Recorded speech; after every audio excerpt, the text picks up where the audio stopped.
Le premier livre des rois, chapitre 16. La parole de l'Éternel fut ainsi adressée à Jéhu, fils de Hanani, contre Baécha. Je t'ai élevé de la poussière, et je t'ai établi chef de mon peuple d'Israël.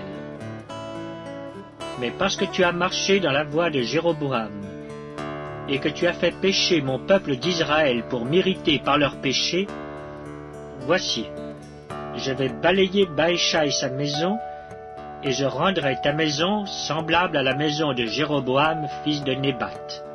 Celui de la maison de Baécha qui mourra dans la ville sera mangé par les chiens, et celui des siens qui mourra dans les champs sera mangé par les oiseaux du ciel.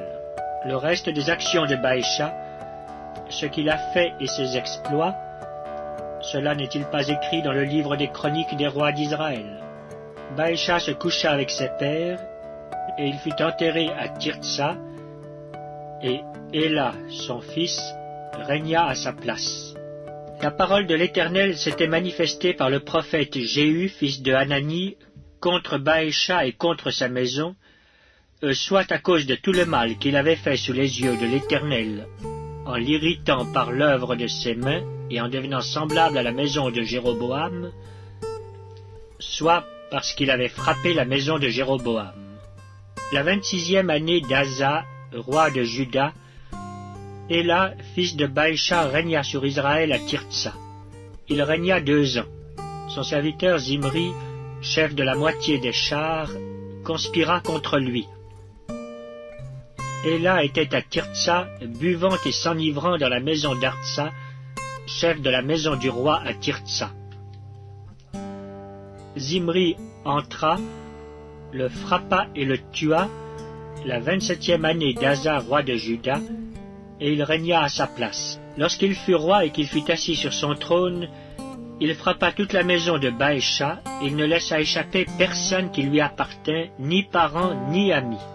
Zimri détruisit toute la maison de Baécha, selon la parole que l'Éternel avait dite contre Baécha par Jéhu le prophète, à cause de tous les péchés que Baécha et Éla son fils avaient commis et qu'ils avaient fait commettre à Israël, irritant par leurs idoles l'Éternel, le Dieu d'Israël. Le reste des actions d'Éla et tout ce qu'il a fait, cela n'est-il pas écrit dans le livre des chroniques des rois d'Israël? La 27e année d'Esa, roi de Juda, Zimri régna 7 jours à Tirtsa. Le peuple campait contre Gibéton qui appartenait aux Philistins. Et le peuple qui campait apprit cette nouvelle. Zimri a conspiré, et même il a tué le roi. Et ce jour-là, tout Israël établit dans le camp pour roi d'Israël Omri, chef de l'armée. Omri et tout Israël avec lui partirent de Gibéton et ils assiégèrent Tirtsa. Zimri, voyant que la ville était prise, se retira dans le palais de la maison du roi et brûla sur lui la maison du roi. C'est ainsi qu'il mourut à cause des péchés qu'il avait commis en faisant ce qui est mal aux yeux de l'Éternel, en marchant dans la voie de Jéroboam et en se livrant aux péchés que Jéroboam avait commis pour faire pécher Israël.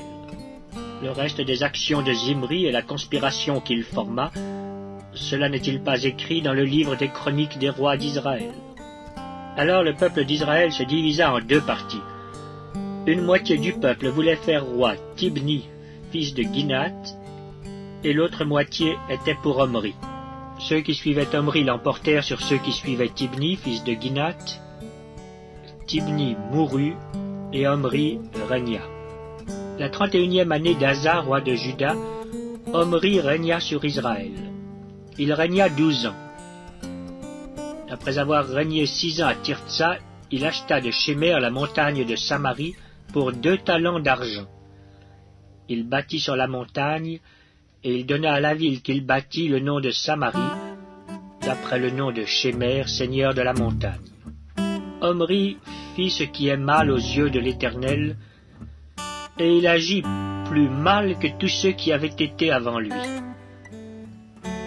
Il marcha dans toute la voie de Jéroboam, fils de Nébat, et se livra au péché que Jéroboam avait fait commettre à Israël, irritant par leurs idoles l'Éternel, le Dieu d'Israël. Le reste des actions d'Omri, ce qu'il a fait et ses exploits, cela n'est-il pas écrit dans le livre des chroniques des rois d'Israël? Omri se coucha avec ses pères, et il fut enterré à Samarie. Et Akab, son fils, régna à sa place. Akab, fils d'Omri, régna sur Israël la 38e année d'Asa, roi de Juda. Akab, fils d'Omri, régna 22 ans sur Israël à Samarie. Akab, fils d'Omri, fit ce qui est mal aux yeux de l'Éternel, plus que tous ceux qui avaient été avant lui. Et comme si c'eût été pour lui peu de chose de se livrer au péché de Jéroboam, fils de Nébat, il prit pour femme Jézabel, fille d'Ethbaal, roi des Sidoniens, et il alla servir Baal et se prosterner devant lui. Il éleva un autel à Baal dans la maison de Baal qu'il bâtit à Samarie, et il fit une idole d'Astarté. Akab fit plus encore que tous les rois d'Israël qui avaient été avant lui pour irriter l'Éternel, le Dieu d'Israël. De son temps, Hiel de Béthel bâtit Jéricho. Il en jeta les fondements au prix d'Abiram, son premier-né, et il en posa les portes au prix de Ségub, son plus jeune fils, selon la parole que l'Éternel avait dite par Josué, fils de Nun.